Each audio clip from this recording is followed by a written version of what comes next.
all the snaps and did the team stuff this week? Yeah, it's definitely been beneficial just to get back in the flow of practicing, competing, making sure that his fundamentals are crisp, because when they are, I think, he's as good as anybody.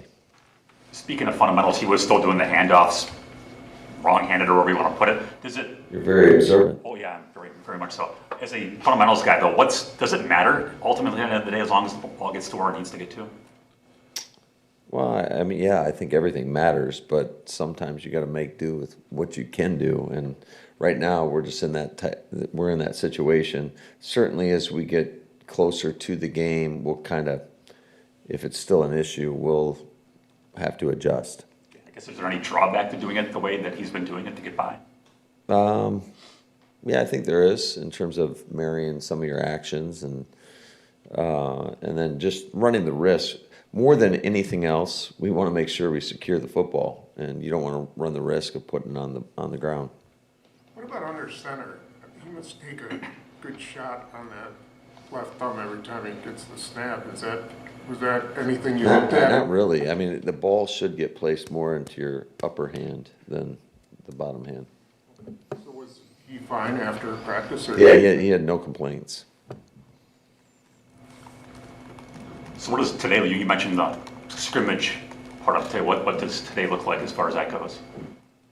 10-minute quarters, and we're just going to play ball. And then, obviously, if we're not getting a certain situation, if it doesn't organically come up within the course of practice, we'll definitely create some situations.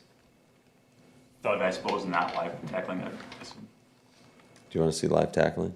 You're not going to let us watch any You're of it, right. so. You're not going to let us watch that? Waller said he advised against it. Matt, how much progress Still has? training camp. Oh, sorry. I know, right? How much progress has Golden made just over the past month in terms of everything that comes along with the receiver position? I think a lot of progress. I think just when you go out and you watch him, the speed at which he plays, I think he's very decisive in what he's doing. And there's been some things that's come up over the last couple of days that we hadn't been doing quite as much during camp, that I'm glad we're kind of going through right now to work some of those kinks out. But by and large, I think he's got a really good grasp. And I think as we pare it down and really get specific into game week, it should be that much easier for him. What are those things you're working out the kinks for? I'm not going to tell you that. You had a lot of drafted receivers in that room, obviously. What was it that Malik Heath did to really separate himself and earn a roster spot this camp? Well, I think we know what we can get from Malik. I remember I just was watching it 2 years ago, and he got more opportunities when we played Detroit at Detroit, and he was making some big-time plays for us. He brings a physical presence to that room. He does a great job in the run game and making contested catches in the passing game. And then where he's really elevated his game is on special teams as well, and just the contributions he's been able to make in that regard. How much in your evaluations does track record matter as opposed to what you see in an individual camp? I think it's hard not to take that out of the equation, unless a guy's fallen way off. There is just past history does naturally, I think, creep into your mind. But he's had a solid camp. Matt, who's going to be your starting left tackle? We shall see next week. I'll let you know. Is that decided?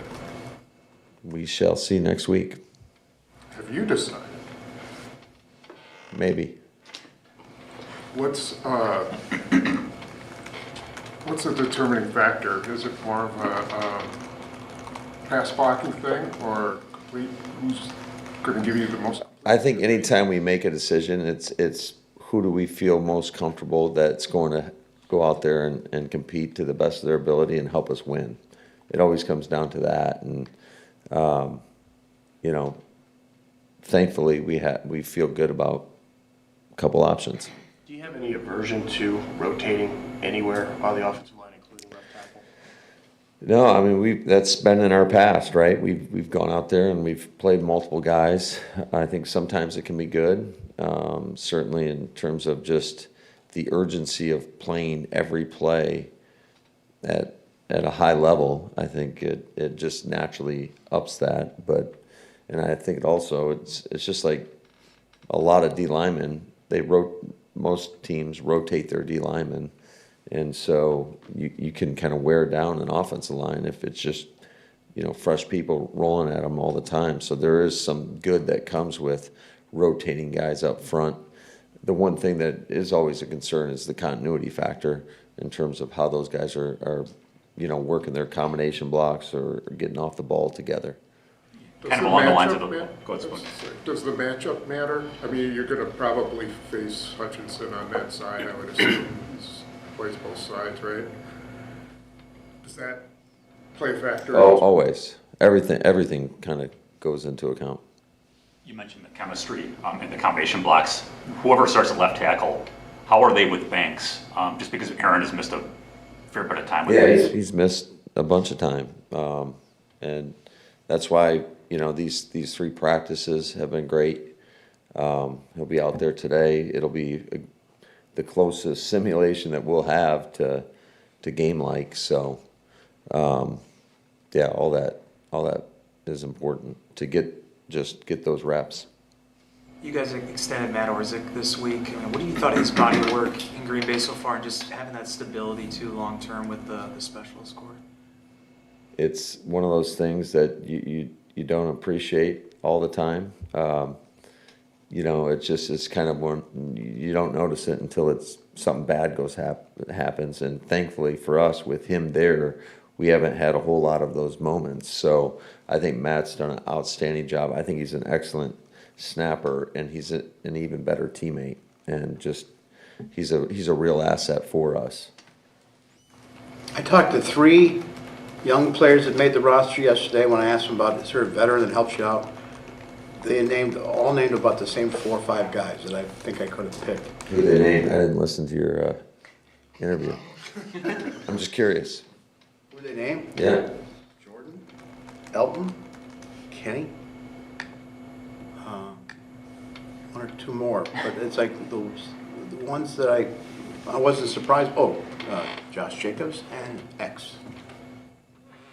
And I came away from that just saying, does that just happen naturally? Are there things that the head coach does to foster that kind of situation?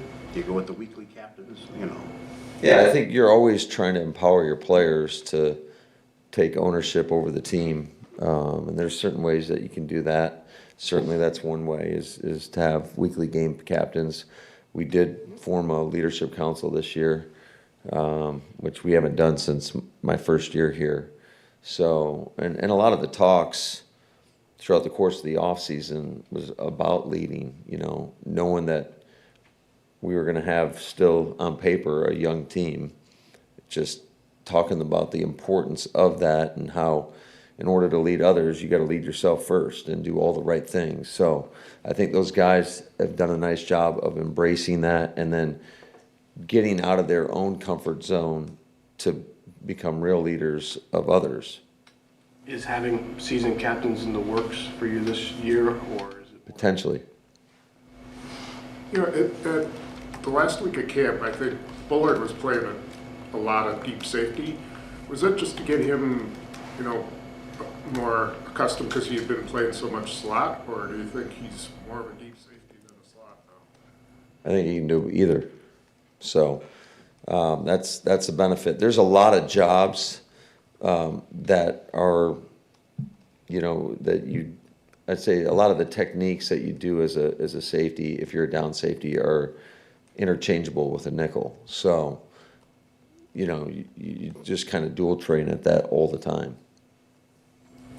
That's good? Awesome. We'll see you all at the